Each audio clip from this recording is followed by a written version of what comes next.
Bismillahirrahmanirrahim. Assalamualaikum warahmatullahi wabarakatuh. Jumpa lagi kita di materi pengantar akuntansi. Untuk materi hari ini akan kita bahas yaitu di materi jurnal khusus. Jadi yang akan kita pelajari terkait dengan jurnal khusus nanti yaitu pertama terkait dengan pengertian dari jurnal khusus itu seperti apa. Terus memahami dan mencetak jurnal pembelian. Terus biasanya kalau misalkan barang yang kita beli tidak sesuai dengan pesanan, maka ada retur. Maka bagaimana kita mencatat terkait dengan retur pembelian tersebut.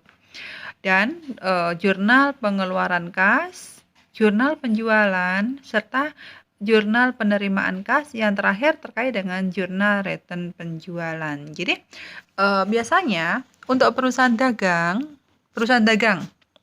itu kan merupakan suatu perusahaan yang kegiatannya itu membeli barang dari perusahaan lain dan menjualnya kepada pihak yang membutuhkan barang tersebut.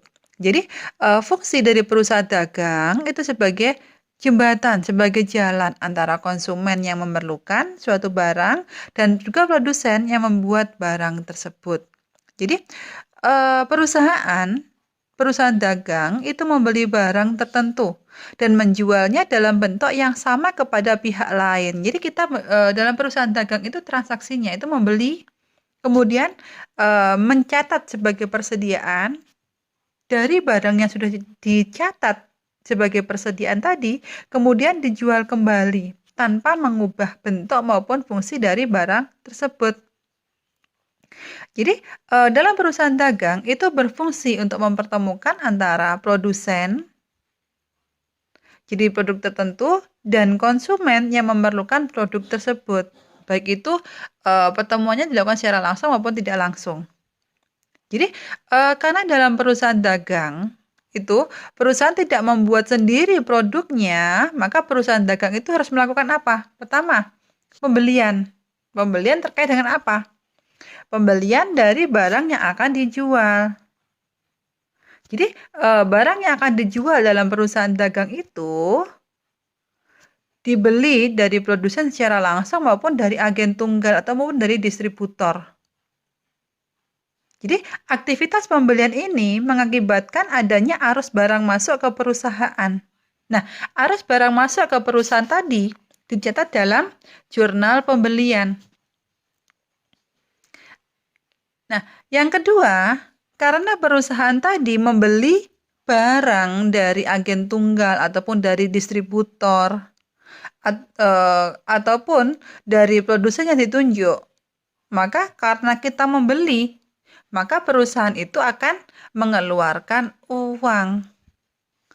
Maka dalam bukti mengeluarkan uang tadi sebagai bukti pembayaran, baik yang pada saat terjadinya transaksi maupun di kemudian hari, maka transaksi tersebut akan masuk dalam jurnal pengeluaran kas. Akibat dari transaksi pembelian yang dilakukan oleh suatu entitas, maka terjadinya arus kas keluar dari perusahaan. Dengan adanya barang dagangan, perusahaan harus melakukan aktivitas pengeluaran kas. Oke, yang ketiga, karena perusahaan itu sudah membeli barang dan menambah persediaan, karena perusahaan itu merupakan perusahaan dagang, barang tersebut kan akan dijual kembali.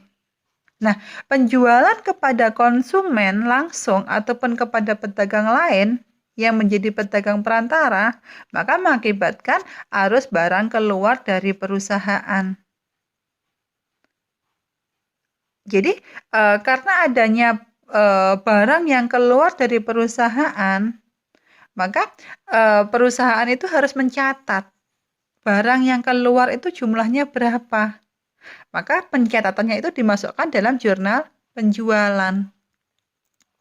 Dari aktivitas penjualan, maka perusahaan akan memperoleh kas, akan memperoleh uang dari pelanggan.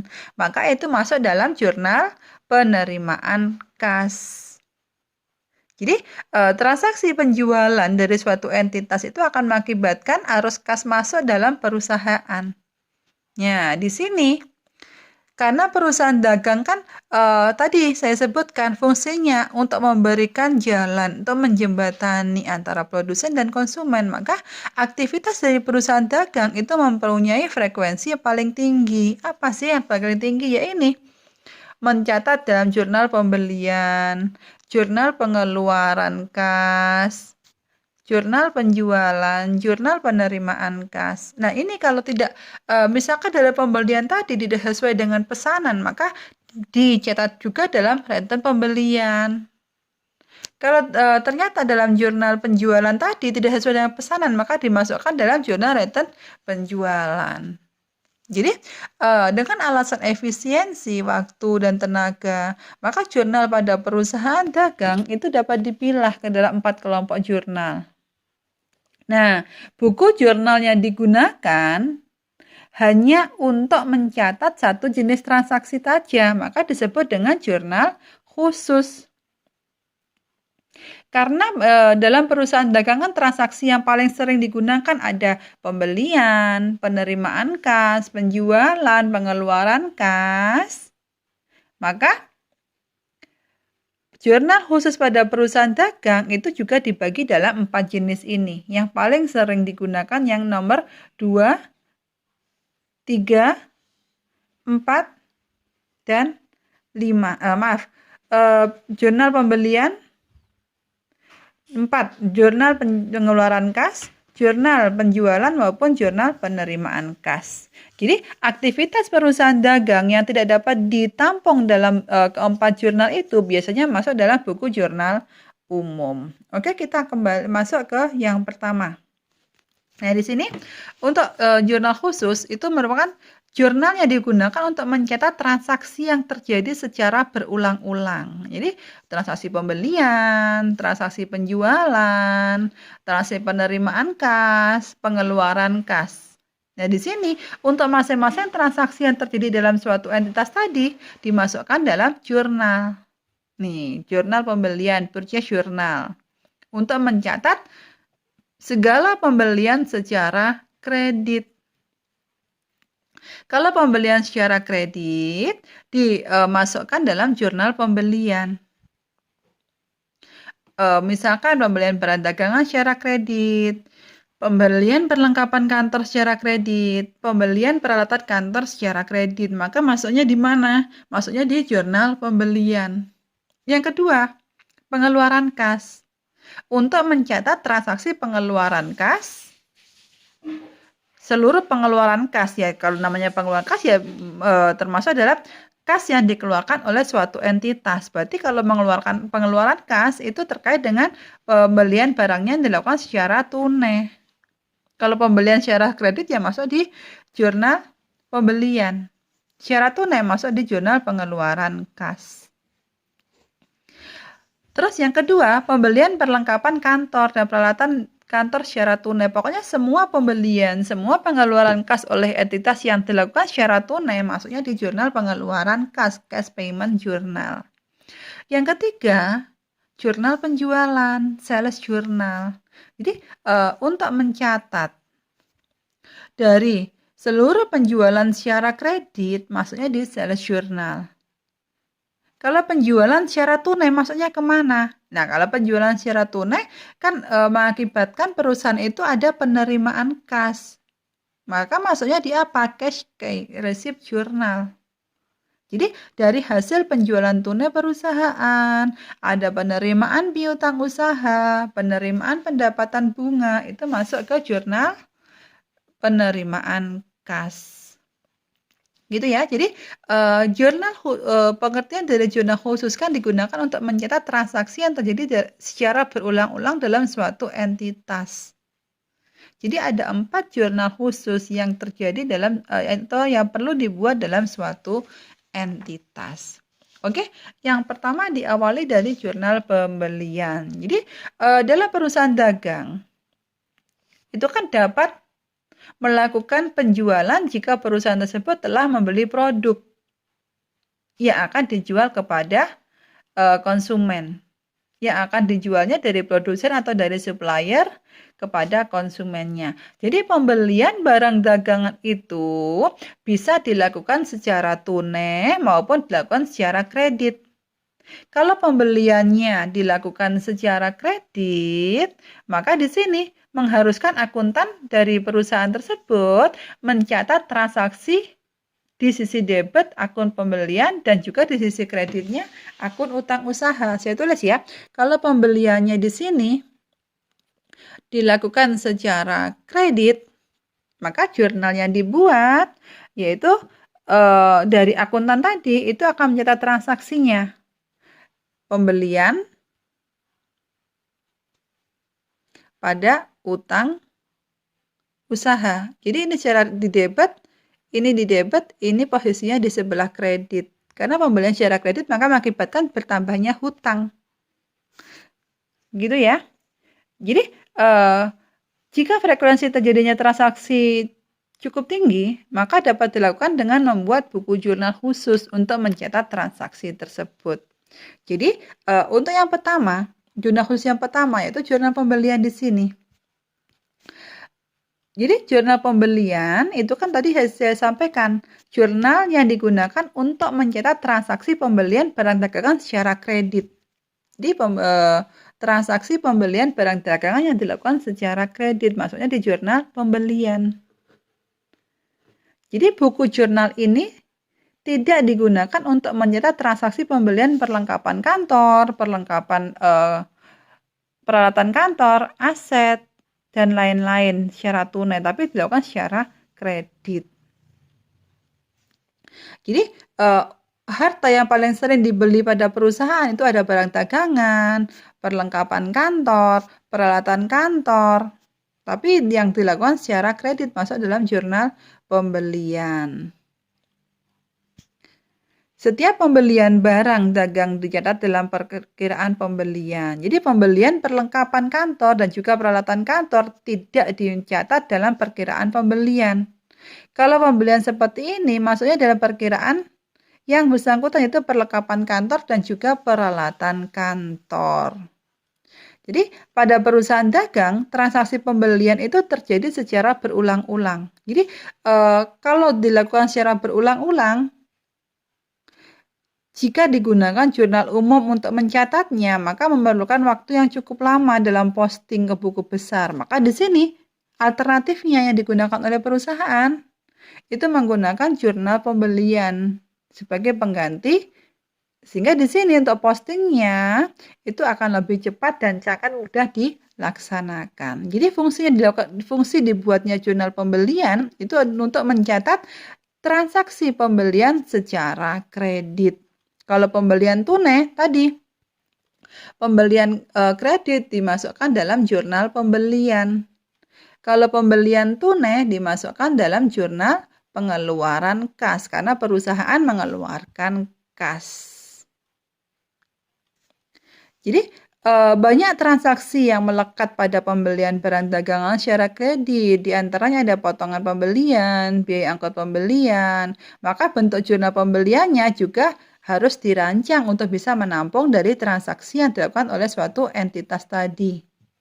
Jadi dalam jurnal pembelian itu tidak hanya menggunakan 2 kolom debit dan kredit, tetapi di sini ada beberapa kolom sesuai dengan kebutuhan perusahaan. Jadi di sini jurnal pembeliannya ini ada di kolom di bawah ya. Tanggal transaksinya itu kapan? Keterangan. Terus keterangan ini untuk mencatat dari transaksi tadi itu difungsikan untuk mencatat atau apa keterangannya di sini untuk dari mutasinya itu mutasi dari transaksi apa. Terus debitnya itu dari pembelian. Ada lagi kalau perlengkapan kantor itu masuk akun sendiri perlengkapan kantor atau ada lain-lain di sini. Kreditnya utang usaha. Jadi pembelian secara kredit itu mengakibatkan bertambahnya hutang usaha.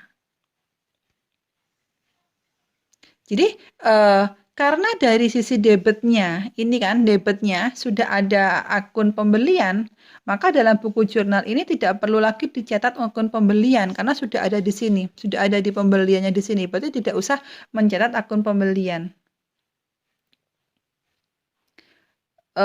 Jika terjadi transaksi pembelian secara kredit, itu cukup dimasukkan di bawah kolom utang usaha sebesar berapa sih sebenarnya transaksinya? Dengan memasukkan di bawah kolom utang itu berarti pada saat yang sama dari akun pembelian itu didebit sebesar nilai yang sama dari jumlah pembelian tadi. Sehingga nanti pada saat diposting ke buku besar, nilai transaksi tersebut dimasukkan ke akun pembelian. Akun pembeliannya di sisi debit. Sehingga secara otomatis kreditnya apa? Mengakibatkan bertambahnya hutang usaha. Gitu ya untuk yang jurnal pembelian di sini masuk dalam yang pertama di jurnal khusus ini nih cara pengisiannya. Jadi tanggal atas sendiri ya di sini ya. Bagian atas ditulis jurnal pembelian. Ini penting, tulisi keterangannya digunakan untuk mencatat jurnal pembelian ini jurnal pembelian. Ya. Terus di atas itu ditulisi nomor halaman sesuai dengan urut halamannya dipakai. Misalkan ditulisi 01, ya ditulisi 01 halaman 1, 02 dan seterusnya. Terus tanggalnya, di sini ada keterangan tanggal. Tanggal itu diisi apa? Tanggal diisi angka. Kapan sih terjadinya transaksi itu? Bulannya sekali aja. Misalkan ditulis di sini tanggal 2021 langsung Januari. Sekali aja di situ. Terus nanti di bawahnya langsung tanggal 1, tanggal 2, tanggal 3 dan seterusnya. Terus keterangan diisi dari jenis transaksinya tadi. Misalkan pembelian barang apa di sini yang dibeli. Langsung beli misalkan alat tulis. Nah, langsung ditulis alat tulis kantor. Terus di nomor itu diisi sesuai dengan voucher transaksi dari pembeliannya tadi. Jadi sebagai bukti adanya transaksi pembelian. Terus di pembelian di sini diisi berapa nominalnya. Jumlah pembelian barang itu berapa yang harus dibayar. Terus perlengkapan kantor, kalau misalkan di akun selanjutnya, transaksi selanjutnya untuk perlengkapan kantor ditulis, tapi kalau nggak ada dikosongi aja. Jadi kalau pembelian tadi kan setiap kali mutasi pembelian kredit mengakibatkan adanya utang usaha. Di sini debitnya pembelian, kreditnya ya utang usaha. Kolom lain-lain di sini difungsikan untuk akun yang tidak ada di bagian ini. Jadi kalau misalkan bukan termasuk pembelian, bukan termasuk perlengkapan kantor, nanti masuknya ke akun lain-lain. Di sini ada contohnya ya. Kita langsung aja lihat di contoh kasus yang pertama. Jadi sebagai contoh di sini di 1 Februari 2015 dibeli barang dagangan secara kredit dari PT Kencana Sinar sebesar 7.550.000. Nomor 12 syarat pembeliannya 2/10N/30. Jadi di sini yang perlu dibuat pertama kali yaitu jurnal umumnya. Ingat di sini pembeliannya secara kredit. Maka pembelian kredit mengakibatkan bertambahnya hutang. Debitnya pembelian, kreditnya utang usaha. Senilai berapa? 7.550.000. Nah, yang saya sebutkan tadi, untuk tanggal ditulis pertama tahunnya, yang kedua Februari kan, bulannya ditulis sekali aja untuk bulan dan tahun. Terus kemudian tanggalnya di sini. Pembelian 7.550.000 senilai ini karena kita mencatat jurnal umumnya dulu. Kreditnya 7.550.000. Jadi pembelian tadi mengakibatkan bertambahnya hutang usaha karena dilakukan secara kredit. Yang kedua, jurnal jurnal khususnya seperti apa? Nih, yang tadi saya sebutkan.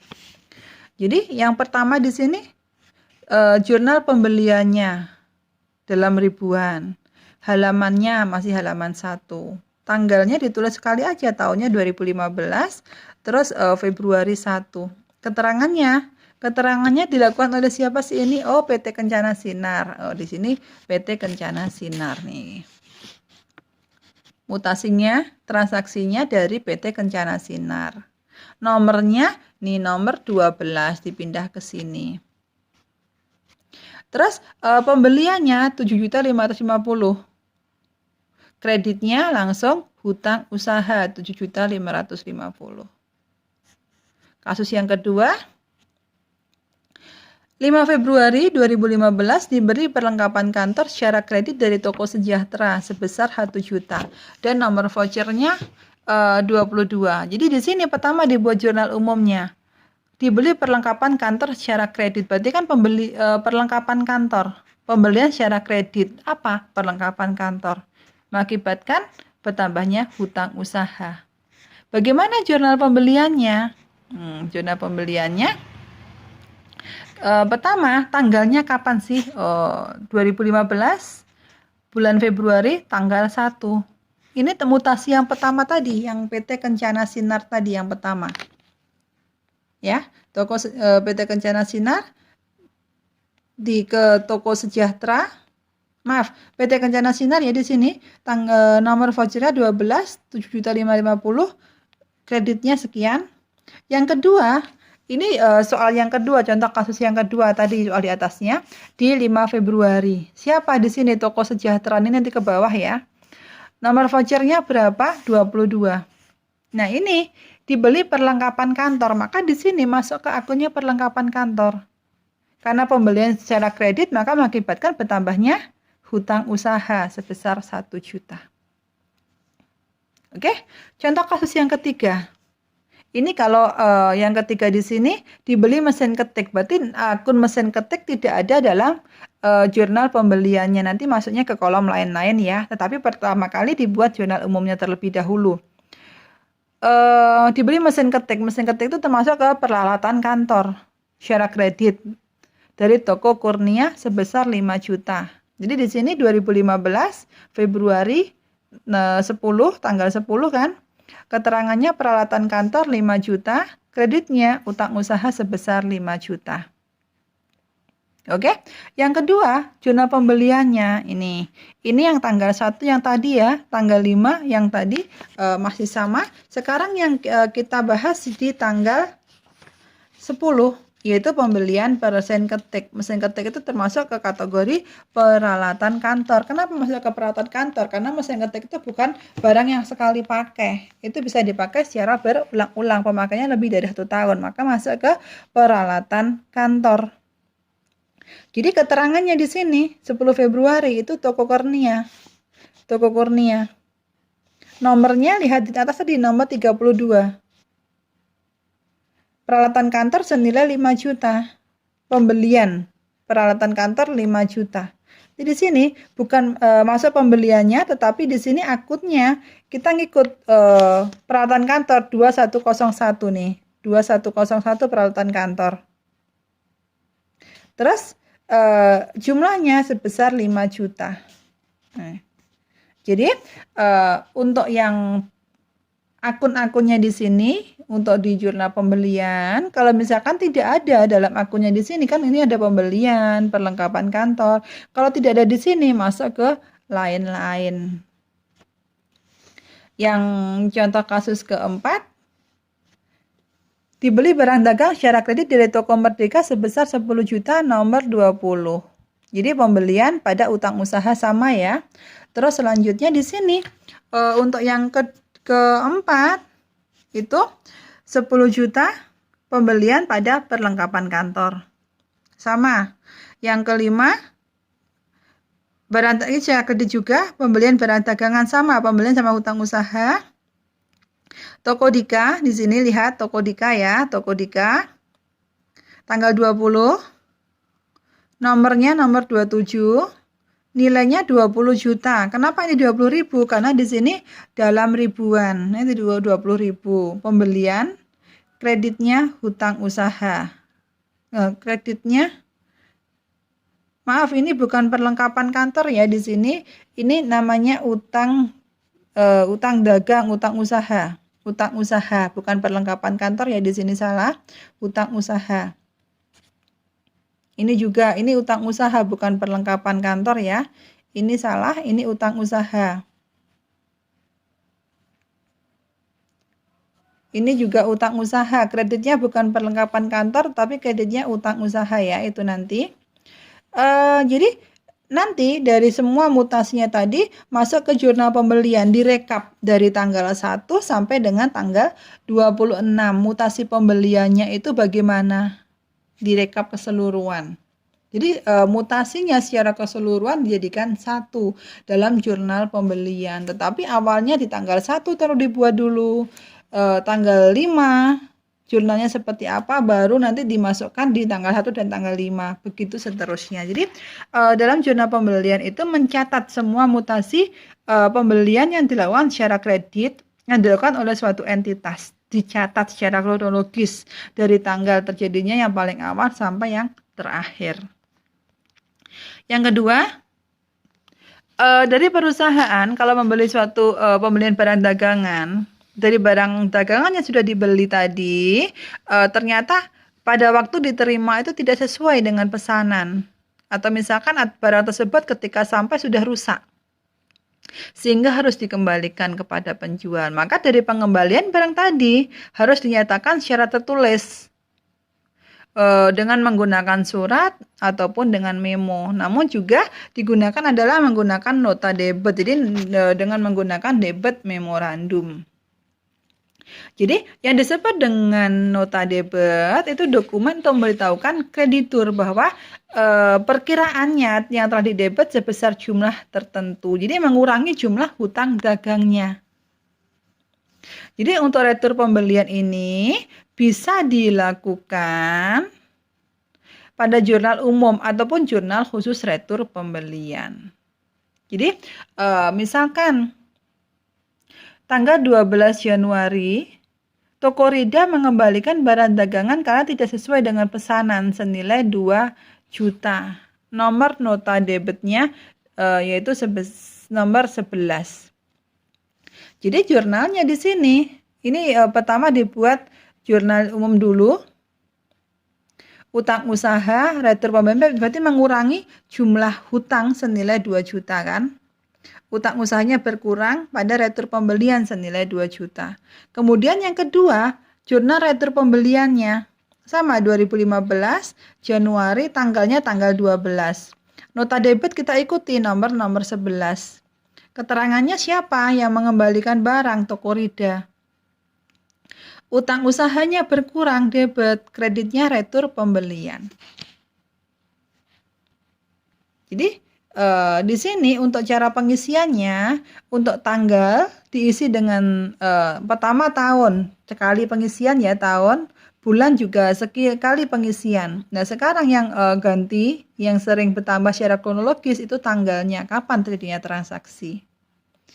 Terus kolom nota debit diisi dengan nomor kode nota debitnya berapa nih, mengikuti ini ya. Terus keterangan yang mengembalikan barang itu siapa? Debitnya utang usaha, kreditnya retur pembelian. Jadi utang usahanya berkurang sebelah debit, returnya bertambah sebelah kredit. Jadi pada akhir periode dari kolom utang usaha dan juga retur pembelian itu dijumlah.